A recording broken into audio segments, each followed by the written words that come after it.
Alright, what's going on YouTube? Thanks for tuning back in. And today's video is going to be on how to install a Vantrue dash cam in a 2018 Volkswagen Atlas. So like any other video that I have, I'm going to show you what comes inside that package. Then I'm also going to show you what accessories I purchased for this. Then I'm going to show you what tools are required, if there are any required. And then last but not least, I'm going to show you from start to finish on how to properly install that. So that being said, YouTube, let's get to it. Okay, so here are the items that I'll be installing today in the Atlas. The Vantrue N2 Pro cam, the Vantrue Dashcam Hardwire Kit, a Vantrue windshield GPS mount. Here in a second I'm going to go into why I purchased this one, and I'm going to use the one that comes with it. And then last but not least, the 64GB SD card. But yeah, let's start with the Vantrue N2 Pro cam. Okay, so here are the items. I already took it outside the box that come with the dash cam. Comes your mount. Comes with a cigarette lighter, charger that I will not be using because I'm going to be using the hardwiring kit. Comes with a USB cable, the camera itself, user manual, quick start guide, and then last but not least, some random flyers. I guess whatever footage you save as you're driving down the road, I guess you can share it if you want to. Okay, so this is the Dashcam Hardwire Kit. It comes with a user guide, just like the camera itself. And then it comes with some wires that here in a little bit you'll see how you need to properly install that. So, but yeah, this is what comes inside that, and this is what I'll be using rather than the cigarette lighter charger. But again, you don't have to use this if you don't feel comfortable doing this yourself or going this route. Just use the cigarette lighter charger and you'll be fine. Okay, 2 items left. This is the GPS mount, just like the other mount. Only difference is this portion is a little bit wider, and instead of having the USB port on this side, it's on the top. So other than that, they're very identical. When I purchased this, they said purchase this one because it rotates more and all this other craziness, but come to find out, as you can see, I'm rotating this all the way 360. The other one does the exact same thing. So that was the main reason I purchased it, was because of this, but is what it is. Like I said, I'm going to keep this one just as a extra, just in case the suction cup goes out down the road, and then I have one already here readily available. Or I can just return it, but most likely I'm going to keep it. Alright, next, or the last thing is the SD card. There's nothing too much to talk about besides it's an SD card. It's a mini one that you're going to really need, and then a big one just in case you want to plug it in your computer and download whatever footage you want to download. So, before I actually get into where I will mount the camera and how to run the wires, I already did a dry run, actually position the camera right there on the windshield and then run the wires.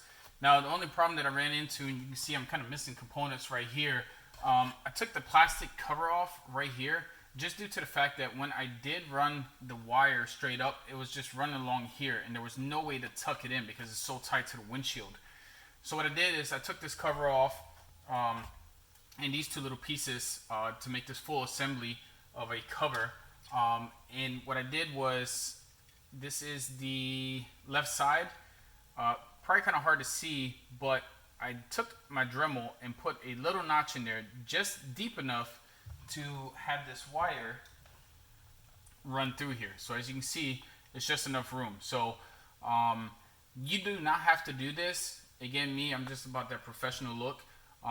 You can do this. You can't. If you don't want to do it, fine, skip this step. Just run the wire along the side right here around the plastic and use some 3M double-sided tape or something, stick it against there, or just let it hang and then run it underneath the headliner and down the pillar. So again, I made the little notch to make it look a little cleaner. But either way, I'm going to set the camera up, run the wire, and then once I get down here to this actual pillow portion, I'm going to readjust or relocate the camera so I can actually show you the next step on how to get power to this camera. So let me get to it.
So I'm done with that part. As you saw, it didn't take me that long, even though I lapsed the video. But I'm just going to take the camera real quick, and I'm going to show you exactly what I'm talking about so you can see the difference of actually having a wire run here. Granted, I didn't record that, but you can just kind of use your imagination. And then actually tugging it in and just making it look, giving it that professional look.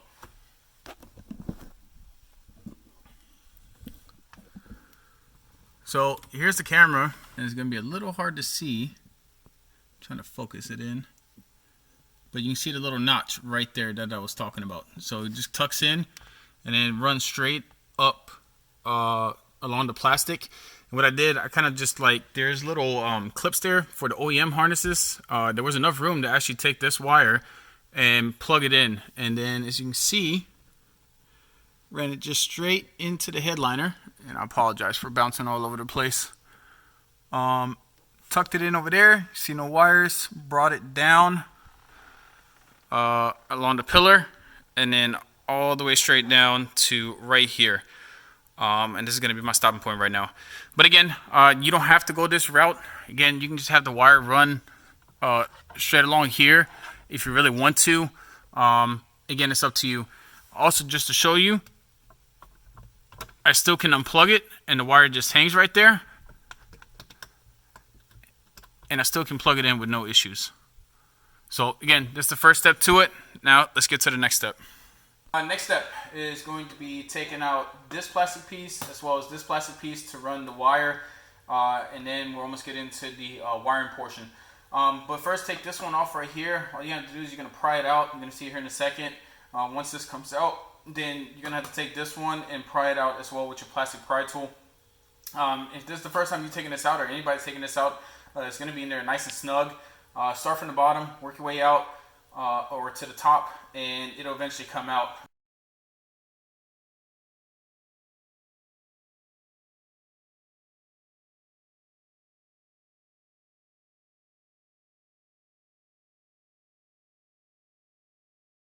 Okay, so now the plastic piece is out. There's one more we need to take out. This is this little compartment down here. That's to get access to the fuse panel. Once you drop this down, just like such, there's a little tab back here, black tab. Press it upward, and then the whole compartment is going to come out, and then just kind of pull it towards you, and there you go. You can set that to the side until you get back to the reassembling portion. Okay, so I try to angle the camera and put it in certain places, but I really can't find a home for it. So what I'm going to do is, this is different than the rest of my video, so I'm going to walk you through on what I'm going to do. And once I'm done, I'm going to show you the finished product with it, okay? So either way, right here, there is a screw, 99.9%. That's where I'm going to tap in the ground. If that is not a good enough ground, what I'm going to do, just take one of my sheet metal screws. There's plenty of room back here, so I'm not going to hit any wires or anything crazy. And that's where I'm going to put my ground. Then I'm going to run the positive through either one of these holes. I'll figure that out once we get to it. And then get into the actual fuse panel. Now, the fuse that I'm going to be using is the remote starter system relay. All right, that has constant power on there. And without the constant power, the camera is going to be consistently working. All right, so if somebody bumps the car, hits the car, whatever it may be, the camera is going to turn on. Now, I don't know if I mentioned this earlier, but it has a low voltage draw on this camera, so it's not going to hinder if you park the vehicle and then let's say overnight, and then you come out the next morning and try to start your vehicle and it won't start because it drained the battery. So they already took that in consideration. It's not going to affect it or kill your battery from one day to the other. So either way, this is the fuse I'm going to use. Once I pop this out, I'm going to take the adapter that came with the kit and then plug that in. Now, the only thing I'm going to throw out there is ensure you have a multimeter tool because there's actual a feed and a draw to it. So there's a power and a ground. I think I already tested this one earlier. Try to figure out what fuse I want to use. But the right side for this specific fuse was on the right side and the ground was on the left side. Don't quote me on that though. Once I get everything installed and show you later, I'll let you know for sure. But again, multimeter, is a awesome tool, and you won't mess this up. Now, let's just say you don't have it though. I wouldn't recommend just start plugging stuff in, especially when it comes to electrical. I have seen some other do-it-yourself videos where they just like flipped it around and flipped it back around. I don't know. I know Volkswagens are really sensitive when it comes to the electrical stuff, so just have a multimeter, and for your sake and everybody else's sake and dealership's sake, you do it right the first time. You don't have to worry about jacking anything up. So either way, I'm going to plug this in. Once I plug it in, that's pretty much the last step, and then I just got to just find a way, a nice little spot, probably zip tie the remainder of whatever wires to this, and then kind of tucking it in so you don't see them. But either way, that's what I got going on. And then, like I said, once I'm done, I will see you here in a second and show you exactly what I did with the finished product. So the box, I'm going to say this is a relay harness, really. I don't know exactly what this is, but this does come with the wiring kit. So as you can tell, I just kind of zip tied it. I also got some double-sided 3M adhesive tape on the back of this, but it's like not sticking so well, so I was like, I just put a zip tie on there. Some of the wires I ran back here. As you can see, the one that came from down here, I just kind of tucked it in back there. Was really no need to zip tie it. This one right here is zip tied. I just left enough slack just to tuck it in behind here. So if you look from this side, I mean, it looks pretty clean. So, I mean, I could have probably hid this somewhere back here, and really don't need to though, because there's plastic covers right here. So, either way, so that's for that. And then right here is the finished product. As you can see, the wire is still a little sticking right here. I can't hide this too well because I don't have enough playroom with it. So, either way, right here is the OEM fuse. The OEM fuse, the 10 amp, is closer to the fuse box, and then this is the one that came with the kit. I think it was 5 amps. So here's the positive, and then the ground is right here. Just like I said, it worked out fine, so I had no issues with that. The relay box, and then the camera, I took it off right now, but just to show you, as soon as I plug it in, that it does start. And I apologize for the mess in my vehicle.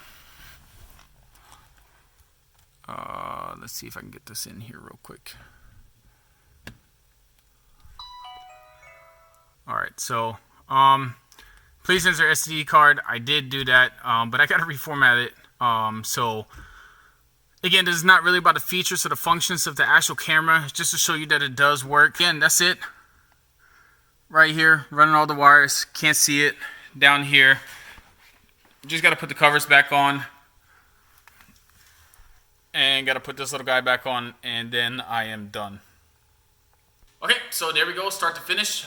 Just showed you how to install a dash cam in the 2018 Volkswagen Atlas. At the beginning, I usually show what tools are required, but I didn't, so the only thing you're going to need is a plastic pry tool. Also, this is not like the rest of my videos on my channel where I actually show you everything from start to finish. The area is just too confined, too tied up in the front where I can actually position the camera and show you everything. So if by any chance it did not, down below in the comment section, just leave me a quick comment, let me know where you're stuck at, and I will get back to you as soon as I can, okay? Other than that, if you liked the video, please hit that like button. Also, subscribe and turn on those notifications, mainly for some of you that are already on my channel, because some of y'all have been hitting me up about a certain project. I am not going to spoil it. I'm not going to say what it is. I'm just going to let you know that I ordered the parts, and the parts should be here, let me see, hopefully in about a week, week and a half. And then I should have that video posted about 2 weeks from now. Other than that, YouTube, I hope the video really helped you out. Until next time, take it easy.